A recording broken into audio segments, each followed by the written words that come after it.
Welcome to Let's Talk. My friends, as you know, I've talked about cult dictators and the biggest cult in the modern world. Also, as you know, Haiti is cursed by its history. So today, let's talk about two dictators in Haiti, the Duvaliers. Do you remember that I've said that the first generation of a dictatorship is a cult leader?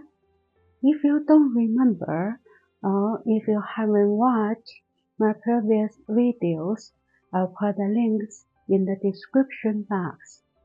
Okay, the Duvaliers in Haiti. Francois Duvalier and his son Jean-Claude Duvalier served as presidents of Haiti from 1957 to 1986. Their father was known as Papa Duck and the son Baby Duck. Papa Duck was born in a middle-class family in Haiti in 1907. Then, in 1943, he was recruited into an American-financed fight against yaws, malaria, and other diseases that had long plagued Haiti. Just during those years, he gained this reputation and nickname, Papa Duck, due to his profession and expertise in the medical field. The people in Haiti were superstitious. They thought he worked miracles. Papa Duck was a nationalist and a populist, and he had some famous Haitian populist teachers. No doubt he was a master of nationalism and populism. So, when he began his political career, Papa Duck promised to end domination by the elite and to extend political and economic power to the black masses. Also, like all dictators, Papa Duck fostered this cult of personality.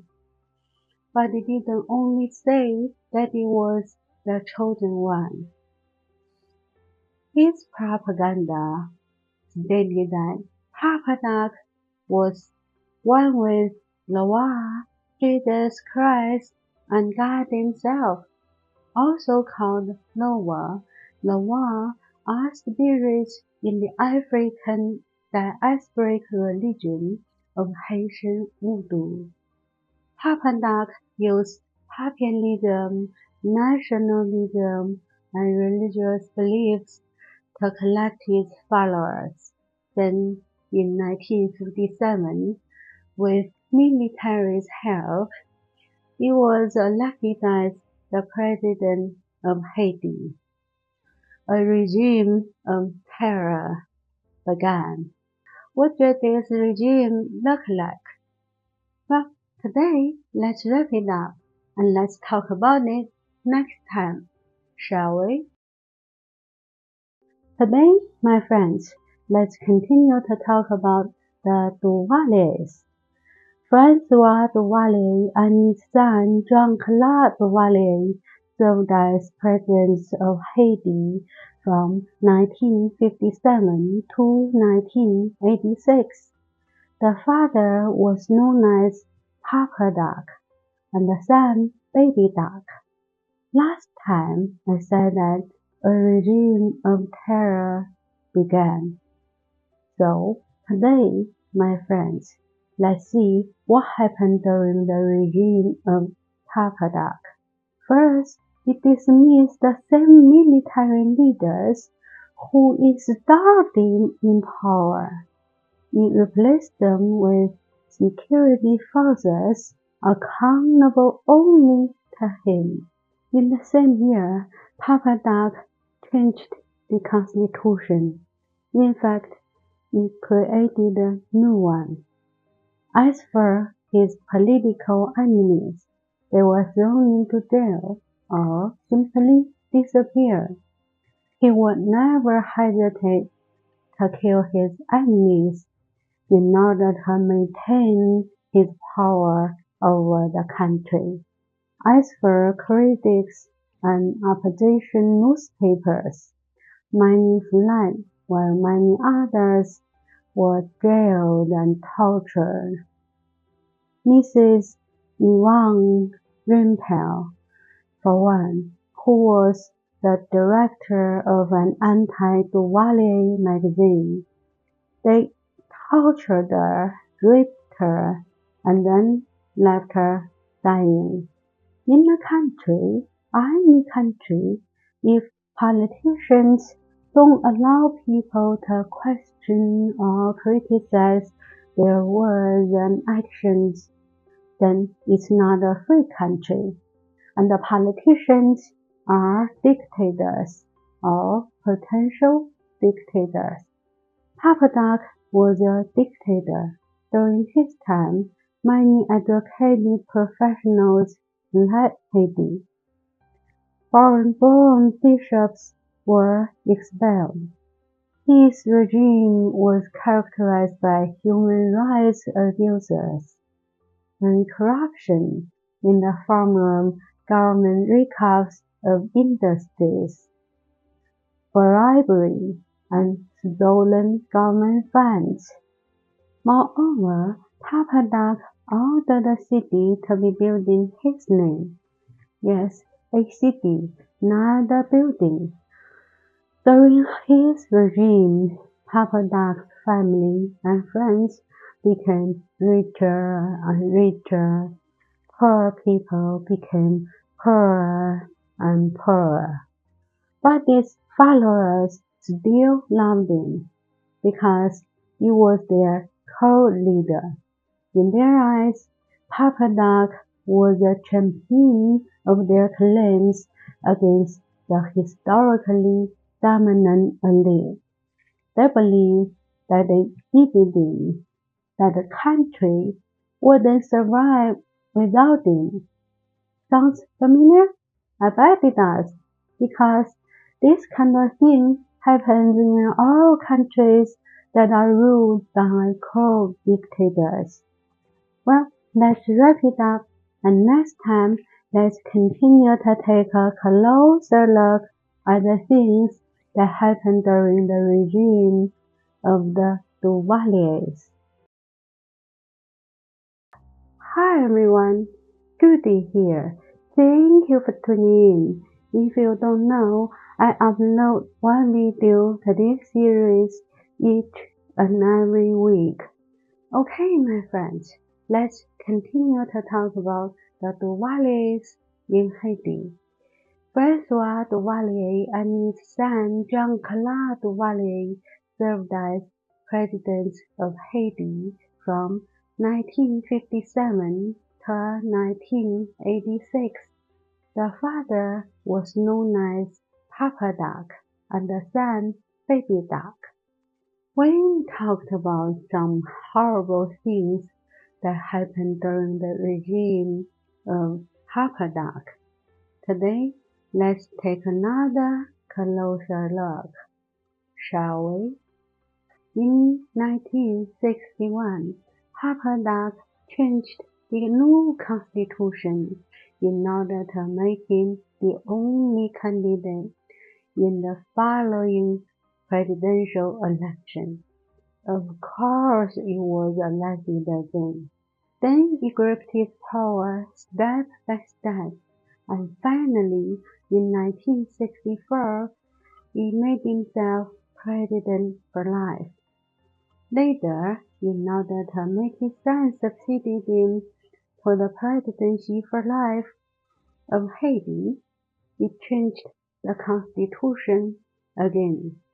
Papa Doc died of heart disease and diabetes in 1971.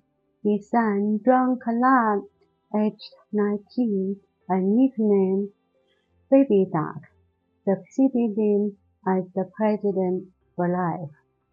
Baby Duck became the youngest president in the world. After he took the office, Baby Duck made some changes. He released some political prisoners and eased press censorship. However, no sharp changes from previous policies occurred. All important political officials and judges were still appointed by the president. Malnutrition and famine continued as they hid under his father's regime, but the Diwali family didn't stop draining the money of the people. When Baby Duck married light-skinned Michelle Bennett in 1980, they spent millions of dollars on their wedding. Bennett also spent a lot of money on jewelry and clothes. The people of Haiti grew angry with them. In 1986, a popular uprising ousted him. The couple and Baby Duck's mother fled the country for France, joining the large community of dictators living luxuriously overseas. In 2011, Baby Duck returned to Haiti after an earthquake that devastated the country. He faced charges of crimes against serious human rights violations, but a deeply corrupt judiciary ensured that he never went to prison for the killings and theft he presided over. It seems that dictators are about laws and rules, right? Hi everyone, Judy here. Thank you for tuning in. Today, let's talk about cult dictators.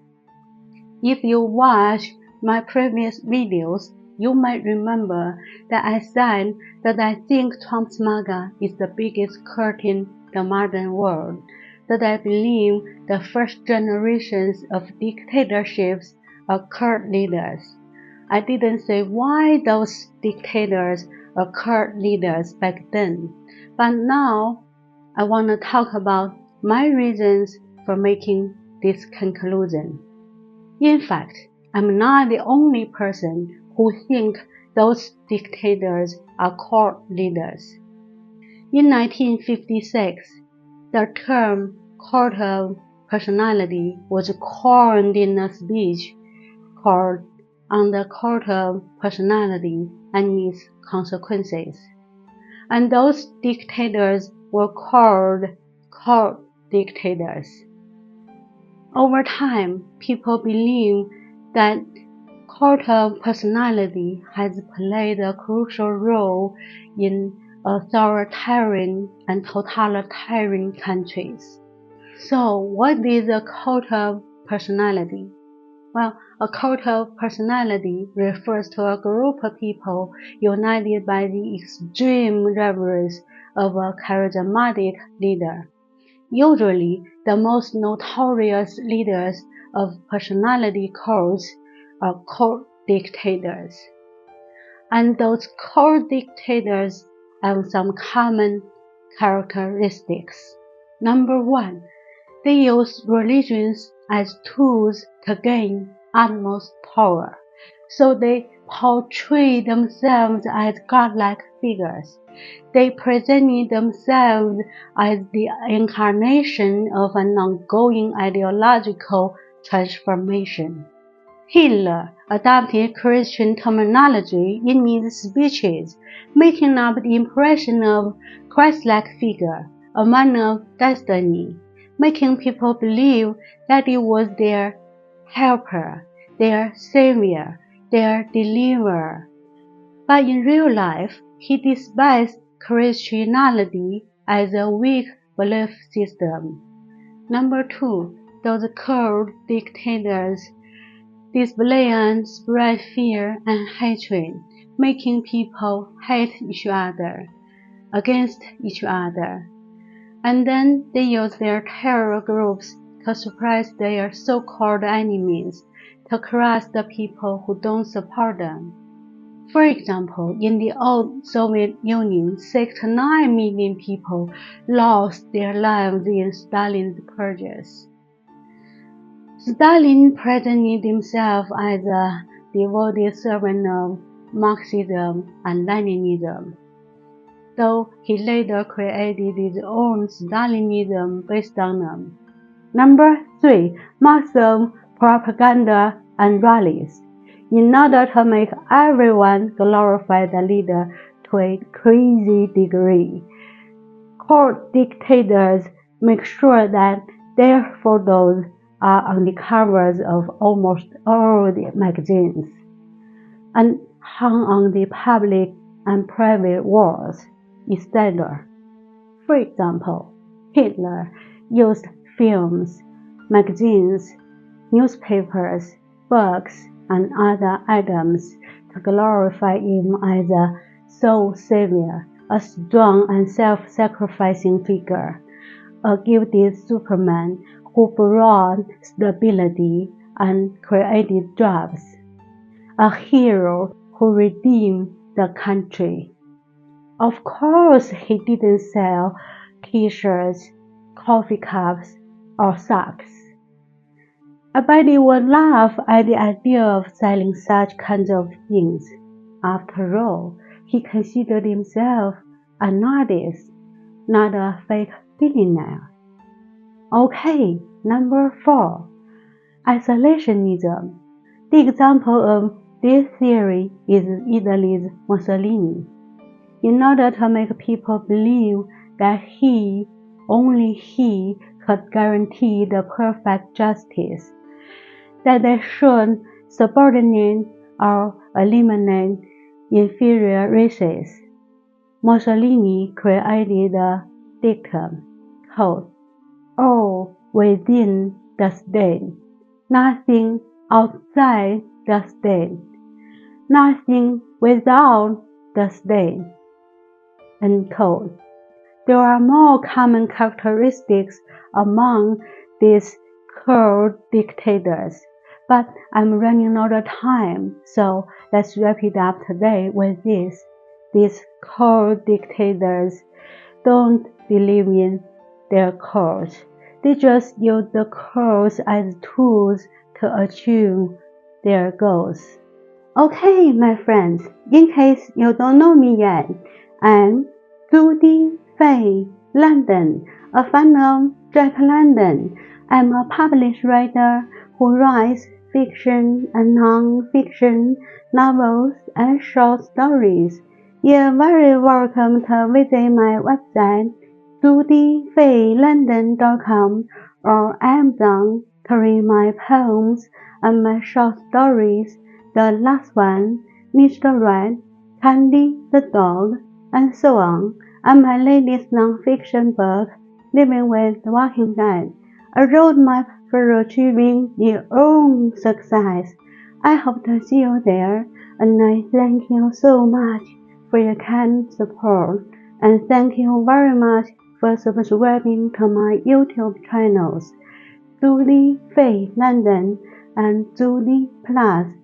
Judy Fay London is a comprehensive channel, while Judy Plus is a channel that talks about interesting scientific discoveries.